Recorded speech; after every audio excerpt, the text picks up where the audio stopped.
Drivers, food delivery drivers around the globe. Do you know this lady? Very, very attractive, very, very smart woman, right? Smarts and brains, powerful combination. And she's the head of public policy at Uber. What is her job? Well, firstly, let me start out that when I brand Tony West, Dara Khosrowshahi, David Risch, and all of these people as the individuals, the decision makers that screw over drivers, right? Because it's their policies, their laws, their ideas. They become the enemy of the driver. They are working against you and I to make money. They're working against our safety. It's all about bowing down and kissing ass to those investors, making them the most bang of the buck. And they're all incentivized, right? So this particular lady here, what's interesting, she's a pro. She's a pro at working with lobbyists, right? And their game plan for 2024.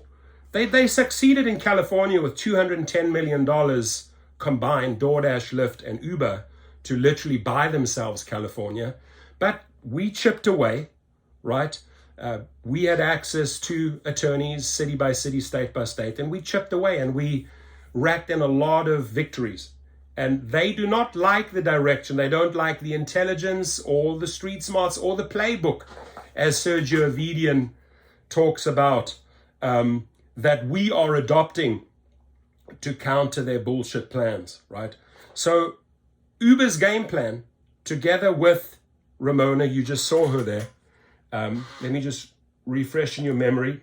This is the pretty and intelligent lady that they hired, our enemy. They want to bomb Sacramento with money, right? With a lot of money. So what do? Just like politicians do, they start up these PACs, these PACs, or these super PACs, right? Where they can pool money and then buy influence. So she has a lot of power, this woman. She goes around, she wines and dines with these lobbyists, with these politicians. By the way, you can be expecting a check from us if you do this, this, and this, and this, right? Buying power. It's the only way they try to control us, to buy power. McGahn, the big whistleblower, exposed this on a national and international level. Went right up to Presidents Macron in France. They were buying power, right? And politics is a game I understand, right? My father was a professor and doctor. Had his professorate and doctorate. Professor Dr. Dirk Kunert was a political advisor to several presidents, to Gorbachev, to Reagan, to Helmut Kohl, to Nelson Mandela. Powerful player when it came to the international stage, negotiating. And as a kid, as a teenager, I listened and learned a lot. I mainly listened. Like, how do they do these things? How do they negotiate? And they're very, very crafty. Her role takes a specific skill set. But what they're trying to do is basically buy people in specific positions and buy power so that they can determine their future. They were not successful in Massachusetts. Their California playbook didn't work, so they're going back to California where their head office is. By the way, many companies are actually leaving California because the state is not necessarily pro-business, right? So they move elsewhere. You saw Elon Musk, he moved to Texas. A lot of them are moving out of California, unless you want to stay there and buy power. So Uber, the ride-hailing and delivery giant that launched in San Francisco, is prepping a massive cash infusion to shake up politics in California. So they're going to start in California again. They haven't been very successful in other places, according to plans revealed first to Playbook. The company is dropping. This is the beginning. They're dropping, just the first little droplet, $30 million into its existing state committee called the Uber Innovation PAC, all of which it plans to spend on candidates. And you use the word candidates and causes in 2024, right? We're talking 2024 here. People familiar with its plan set. So once we know, and this website, they're great, Politico. Once we know the candidates that they paying money, right? You get money, you get money. Then we come up with a counterattack plan. We expose their faces. We educate millions and millions of drivers to participate in social media, out those faces, right? So we make sure that we connect with every Californian and every California driver and food delivery driver to vote those candidates out, because they're pushing a specific cause, and Uber says, oh, we're going to support that cause under the following condition. You know, you do this and this for us once you're in. We'll put a lot of money into your cause. We'll put a lot of money into that candidate ABC. Now, those candidates, that list is our game plan. Those faces, those names, the amounts that they received, right? That is our part of our playbook. We'll get those people out. And it's all about educating the riders in our cars. You know, you could have a little leaflet in your car.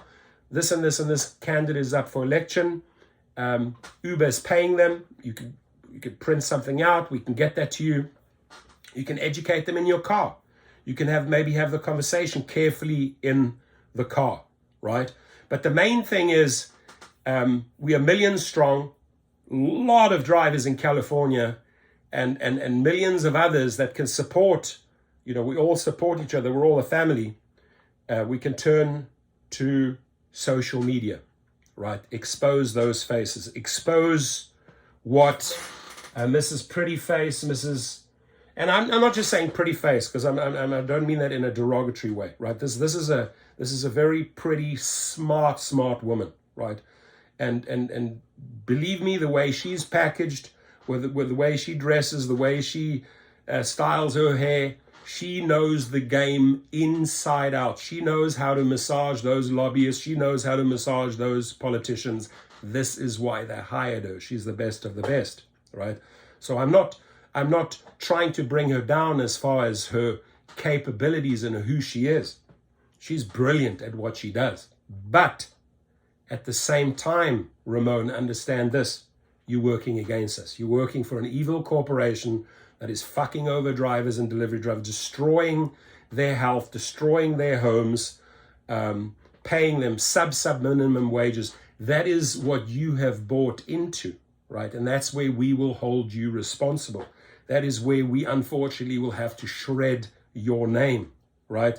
And your ambitions and your goals. So you are up against an avalanche of social media when you start paying those individual candidates, right? So let that just be a warning. We don't make physical threats. We don't have to threaten anyone. We will outsmart them at their own game, because they steamrolled us in California, did it very quickly, bought misleading ads, bought the people. But after that, they haven't been successful. They've been slapped down here. They've been slapped down there. They've been caught with their pants and their panties down when it comes to wage theft. I mean, we following what they are doing, and we're coming up with some pretty brilliant playbooks that work, right? Minneapolis, Seattle, France, etc., New York. We'll play the playbook all day long. But for this specific playbook, ladies and gentlemen, it's really, as we get to the bottom of this article, it's about finding out the candidates' names and their faces and their mugshots. So that will make it one of, if not the largest single-funded state PACs this election cycle, injecting a decidedly pro-business bent into the mix. And there will be other companies that will put money into this as well, right? In addition to its sheer size, Uber's incoming money bomb, call it a money bomb, right, is notable given moves by other major corporations to pull out of California, citing complaints over its voluminous regulations and a broader climate that can be unfriendly to large business.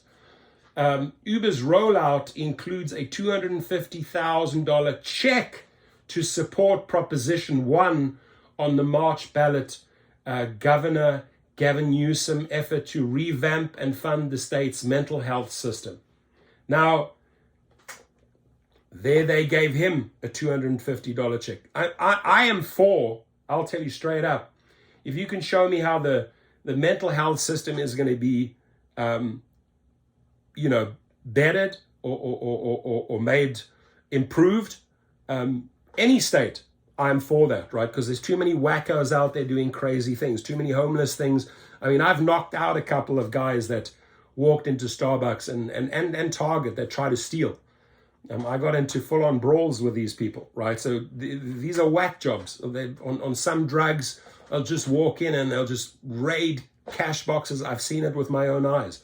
I don't want that to happen. I don't want to live in a state where there's just lawlessness and crazy fucking wackos walking into places stealing things. No, I'm not for that. So if their mental health can be improved, sure, I'm for that. But the question is, what is he packaging in to this mental health system? So they gave him a 250,000 check. There's one name already, but we need the candidates' names. We need to find out San Diego, Los Angeles, San Francisco, Monterey, Sacramento, who are all these people that they are buying, and then we have to make our shit list, right? Shit list, this person, face, and then we attack in social media. We want to vote that trash out.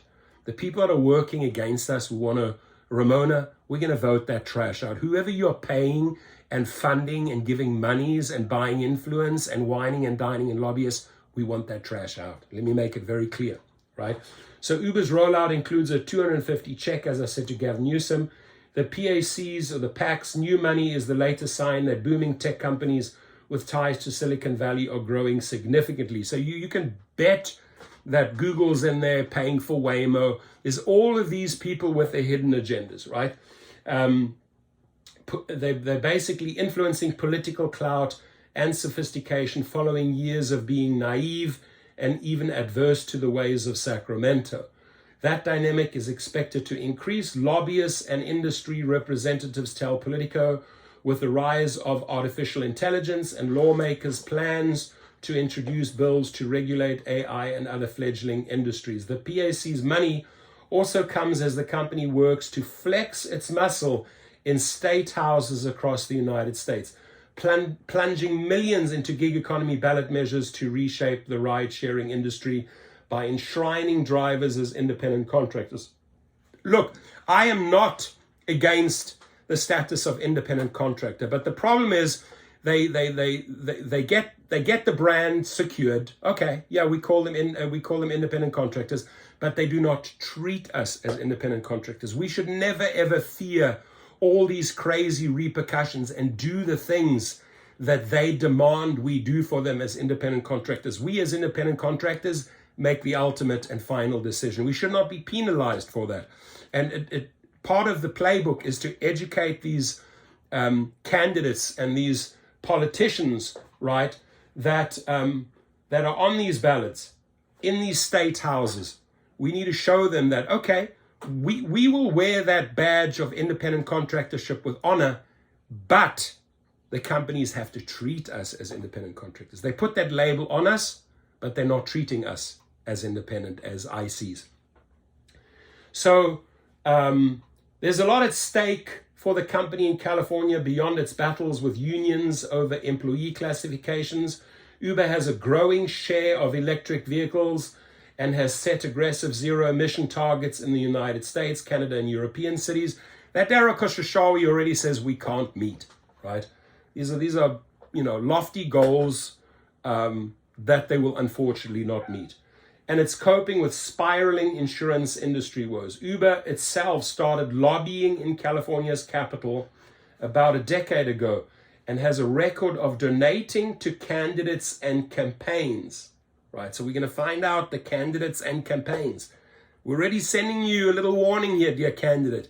You put your name to Uber or Lyft, you'll pay the price politically. We more.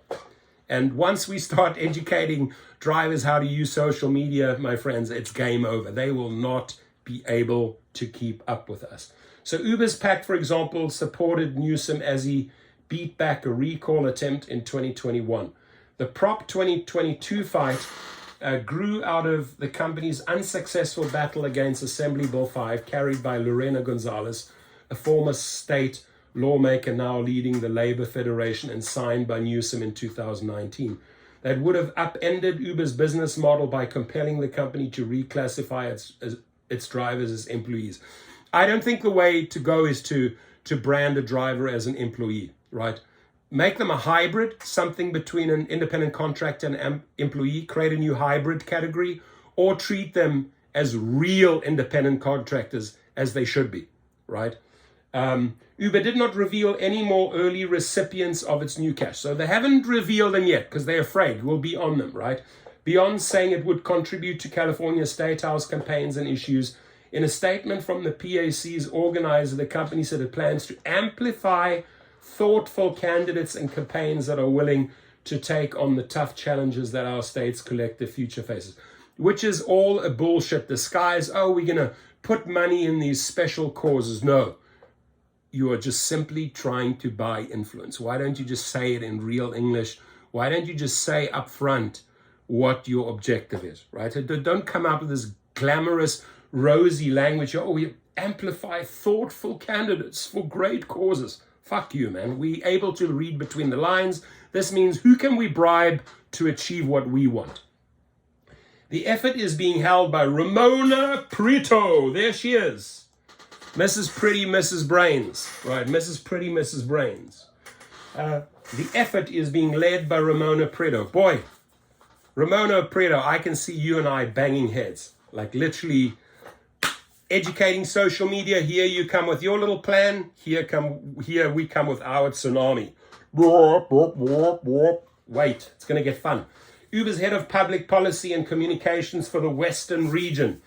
In the statement, PRIETO added that includes electrification, supporting small business, repairing the state's broken insurance markets rife with litigation abuse, ensuring a competitive business climate, and protecting access to flexible work amidst record inflation and economic uncertainty. Those are the big names she hides behind, but she's not telling her true intentions here, right? It's, oh, we're going to support this, this, and this. But meanwhile, what we're really trying to do, what my savior, Mrs. Pretty Face, Mrs. Smart Brains, Ramona is trying to do is this, this, and that, right? So check back soon. Here's the big one. Check back soon, and I will be notified. Check back soon for updates on the PACs, on the PAC spending. So once we know the PAC spending, our counterattack plan takes place.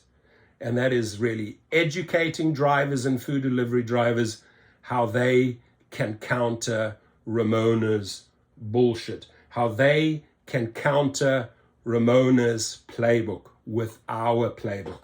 And a true warrior when it comes to writing the playbook is Sergio Avidian. He had Mulder on. Mulder said, hey, we just simply copied what Seattle did. It worked in Minneapolis. And that playbook, I will work on with Sergio. We'll get the playbook out, and then we'll do city by city. We're going to change things, right? And 2024 is my year of politics, right? Changing direction a little bit, going to get a little bit more politically involved. Yes, I will be there for the drivers. I will be there for the rideshare community. I will be there for the food. But I want to see bigger changes overall, right? Because I think both sides of the aisles, whether it's Republicans or Democrats, have a bunch of trashy people in there that are not aligning themselves with the people. They're aligning themselves with the monies of the corporations, and that is wrong. I have not really seen those type of politics in Europe, and I've lived in different European countries. They don't get into this really, really messy political game. There's very strict rules. South Africa, where I lived, was completely no laws in place, bribery and corruption maximum, way worse than the United States, right? But the US plays a filthy game of politics, ladies and gentlemen. And again, both sides of the aisle, Republicans and Democrats. So we're going to inject, we want to inject some truth, some facts into the matter, and really find people that want to stand up for the working class, right? For the drivers, for the food delivery drivers, for all the 20 million gig workers in the United States, right? There's a lot of us. There's a lot of powerful voting potential right there that we can tap into, right? It's how we write our playbook, how we conduct our playbook, how we educate the people on our playbook that'll bring this whole pack of cards down. Ramona, you stand no chance. I'll tell you straight up front. Once we've figured out who you are climbing into bed with, who you are whining and dining and 69ing, trust me, our playbook kicks in. So we'll check back soon for updates. Thank you so much. Drop us a line. Here's these 2 emails. iCorta@politico.com and D Gardina at Politico, or Dustin Garner or Laura Corte on X or Twitter. Write to them, please, and say, I'm a driver. Please do this for me. I'm a driver. I'm a food delivery driver. I'm really interested to find out who these candidates are that will be receiving money, right? Because it is the information at the end of the day that we'll get from these people here who've been brilliant on exposing this. Thank you, thank you, thank you, thank you, thank you, Dustin Gardner and Laura Corte. Thank you from all of us, 20 million gig workers, for actually showing what their game plan is, right? So it makes our work so much easier when they just say, oh, here's the entire list. Here are the faces, here are the names. And we owe these people massive gratitude. So email them, thank them, thank you for talking about this. Thank you for exposing this, and looking forward to that list of names. Once we have that list of names, Ramona, buckle up, because the cowboys and the Indians on our side are going to saddle up, and we're going to ride your way. We're coming. For the last time, no. No, Ramona. We're going to shut that entire pack down. We're going to shut it all down, right? Okay, so ladies and gentlemen, remember February the 14th, global protest. Remember, anyone that gets their hand on this list, hit me up. Let's go to work right away. Let's write the playbook. Sergio, excited to work with you. People, please, a little bit of gratitude and a thank you. Quickly email. The link's going to be below. Say thank you for this great article. I'm a driver for Uber or Lyft in Seattle or San Jose. Just introduce yourself and make yourself available. Make yourself available for any future articles. Hey, if you have an article and you need someone to talk about rideshare, I've done 3,000 trips. I've done 5,000 trips. I'm a 5-rated driver. They want to connect with people like you, right? And I got a great piece coming out in Bloomberg News that Uber and Lyft and those companies ain't going to like, right? They're not going to like it.